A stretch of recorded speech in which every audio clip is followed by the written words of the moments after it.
is not supposed to be live now. What is it doing? It's not supposed to be live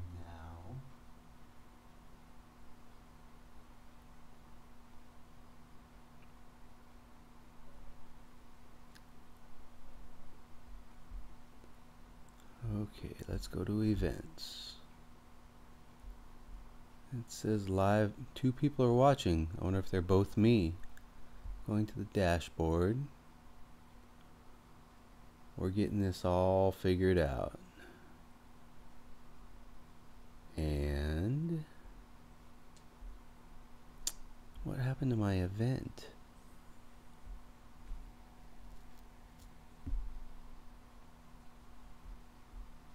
All right. Maybe we'll start an hour early. Maybe I should wait. What do you guys think? Somebody's watching. I'm watching. Send me a message. What I want to do is I want to share photos from my weekend. And those should be right here. So I'm going to pick these photos. Right there. Working in Bridge. And I have not even looked at these pictures yet. These are straight out of the camera.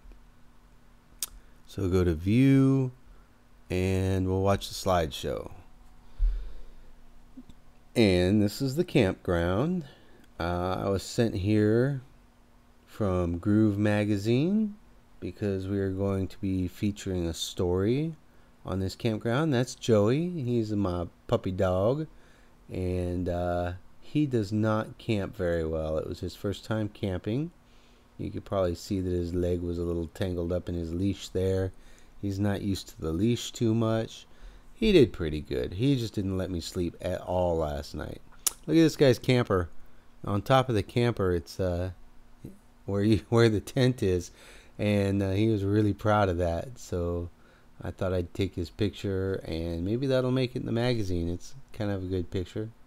It was a very peaceful area. It's called the dark sky area of Korea because they have very little light intrusion there. There's no light pollution, no cities nearby, and it's in a valley surrounded by mountains.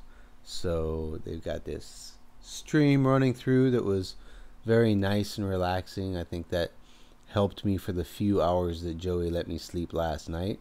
That little stinker figured out how to open the tent and let himself out, and then it was raining, so when he came back in he was soaking wet and decided to shake himself all over me.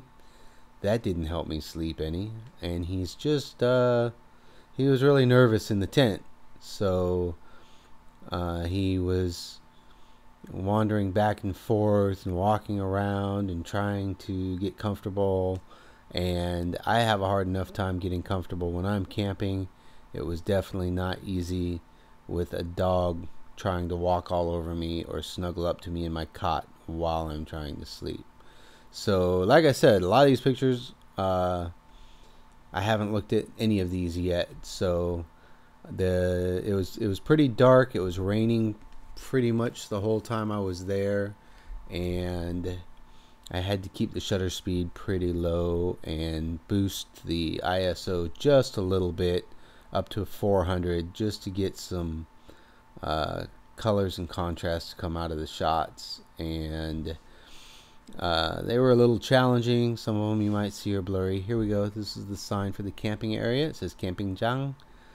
And I don't know if everybody brought their own tents or whether the tents were supplied by the camping area. We know the guy that had the tent on top of his car brought his own tent, and there were some people sleeping in the dirt as I was, but I was the last person to show up, and apparently the campground was sold out for the weekend. So all of these areas, a lot of them you'll see there are decks underneath the camps, so I can't underneath the tent. So I assume that the campground supplies some of the tents. Now this was from this morning. We were going to Dark Sky Park. Dark Sky Park has an observatory there that I got a very cool tour of. I got to see some areas that other people wouldn't see, and they invited me back. Here's the observatory. That's very cool looking. I just snapped that picture out of the window of my car. Now this was one of the first observatories. This is a replica of one of the first observatories ever built, and it was in the Shida dynasty. They used these to watch the stars when Chosun was the king, and Chosun came up with many different what back then was considered scientific discoveries. He created sundials and all kinds of different things. I don't know that he invented them, or if he was a traveler or had travelers go out and bring him back these ideas, and they were all just allocated to him because he was in charge at the time. I'm not sure. I really thought that the clouds coming over the top of the mountains was very interesting looking, nice and misty. Not so much the soccer field in the background. So we took a trip back to the observatory because they were closed when we first went there, and there's really not much of a reason for the observatory to be open during the day. This area is where they have their National Firefly Convention. Every year the fireflies come out here, and they're going to hatch next week, and then on the 25th they will have the annual firefly event where people will swarm this area just to go watch the fireflies light up over the water, which is pretty cool, and I'd like to go to that, but I'm going to already be busy on the 25th. So after I stole a couple more shots of the original observatory replica, we got to go inside the observatory, and it was very nice that they gave me this tour and invited me back. The gentleman said that I can hook my Nikon camera up to their telescope and take photos of planets. Here's the telescope. Look at that thing. Isn't that a monster? And I will be able to attach my camera to that when it's dark outside. Obviously, we can't do it during the day, and take photos of planets with that telescope using my camera. So I'm very excited to go back and give that a shot, because I've tried to take pictures of the moon with my 600mm lens, and it just doesn't compare. Now these photos, they let me go on the roof of the observatory where nobody is actually authorized to go. So like I said, I got the extremely special tour, and I just got to hear the entire roof opens, and I got to take a walk around the outside and do some photos from some areas that most people are not able to access. I wouldn't be able to do this if it wasn't for Groove Magazine, so I'm very grateful that they've asked me to be their photo editor this year, and I'm getting a lot of really neat experiences just by the stories that they've decided to write and the photo shoots that I get to go on.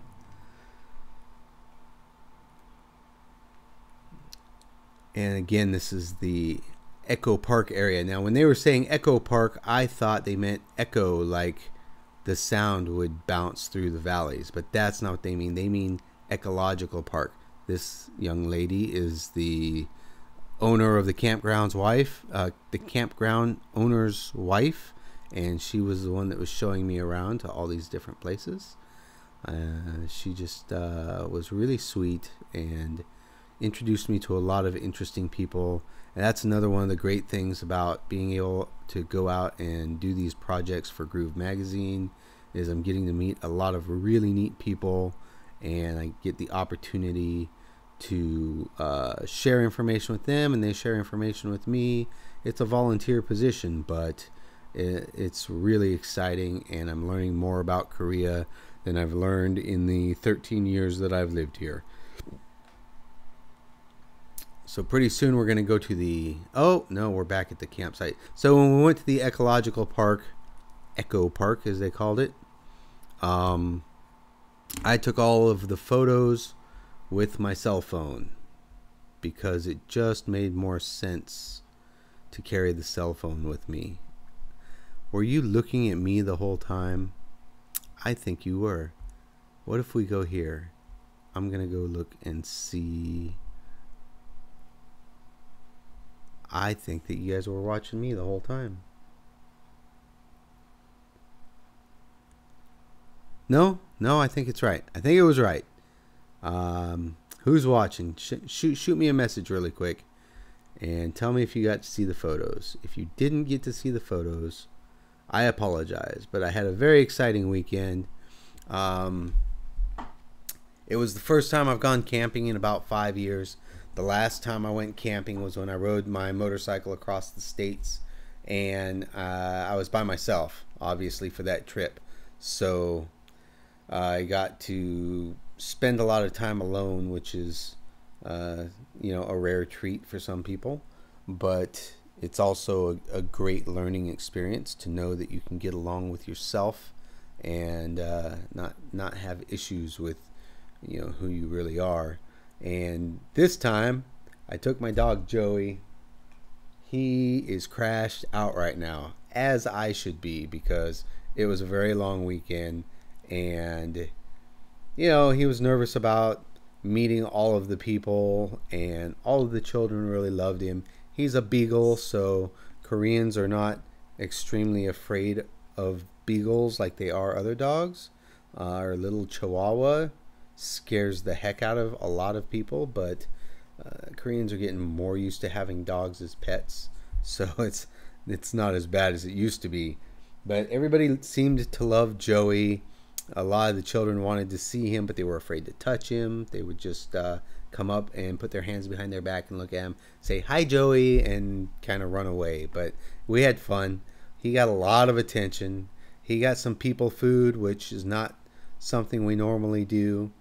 And he got a lot of exercise because we walked around I want to say we walked about 8 or 10 miles today, the two of us together, especially walking around the ecological park. So he is smashed on the floor right now. He's as tired as he can be, and I am very tired as well. It's been a long weekend. My house is a shambles.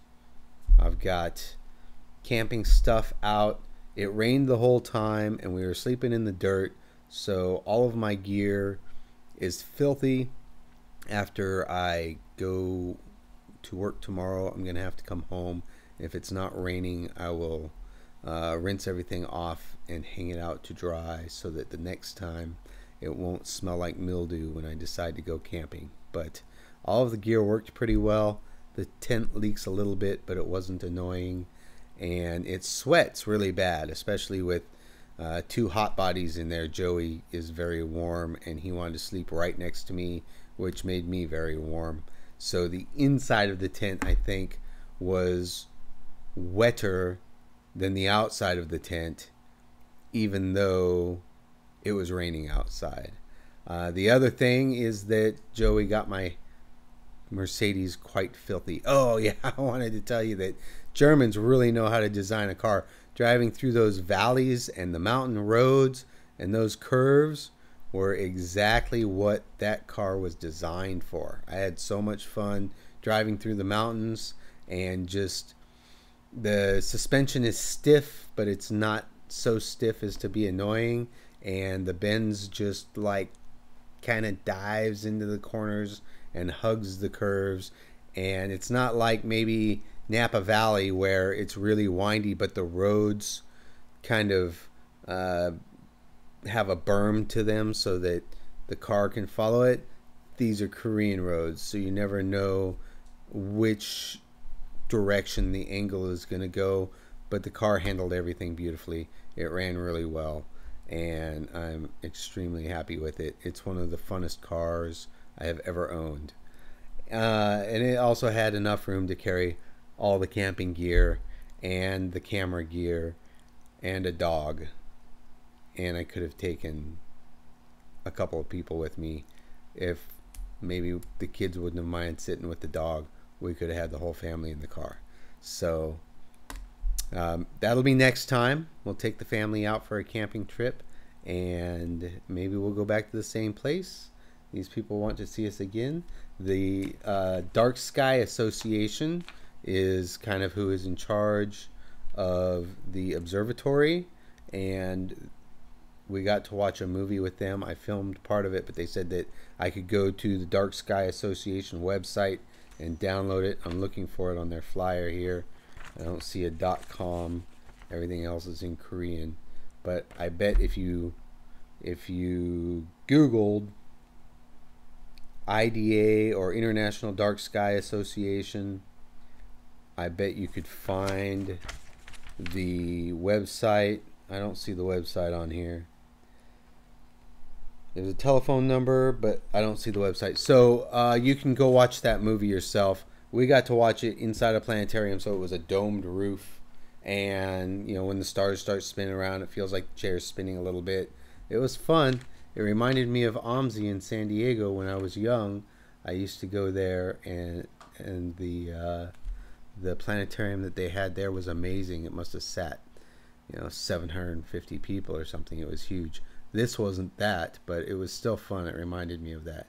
So the idea behind the International Dark Sky Association is that they're fighting against light pollution. They don't want more light pollution introduced into their area. And of course, Korea being a very small country and spreading rapidly, the more cities pop up, the more light pollution they have. So they're trying to keep the light pollution out of Pyongyang.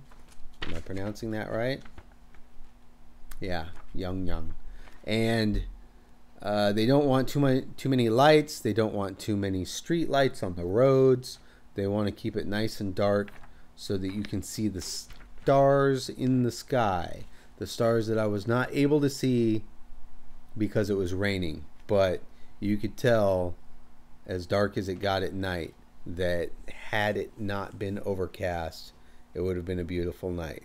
So I definitely plan on heading back out there and doing some photos of that nature, do some Milky Way photos, hook my camera up to the observatory's telescope, take some planet photos, and I will definitely share those probably on my Facebook page. So if you guys aren't following me on my Facebook page or on my Instagram page, go ahead and go check those out. Click like on this page so that you can follow for more information, and go ahead and send me a message, because even if you're not watching this live, I'll still get a pop-up saying, hey, we saw your show, we liked it, follow the page, share it with people, do what you gotta do, because it's a brand new page. I'm going to be doing these streams every Sunday, and this one is a little bit early because I was having technical difficulties, and once I got the technical difficulties sorted out, it started the stream automatically. That wasn't my plan, but that's what ended up happening. So we ended up shooting live 1 hour early. So I hope you don't mind, and it does me some good because I'm also going to go to bed 1 hour early. So thank you for watching. Hit that subscribe button, and we will see you next week. Have a good night.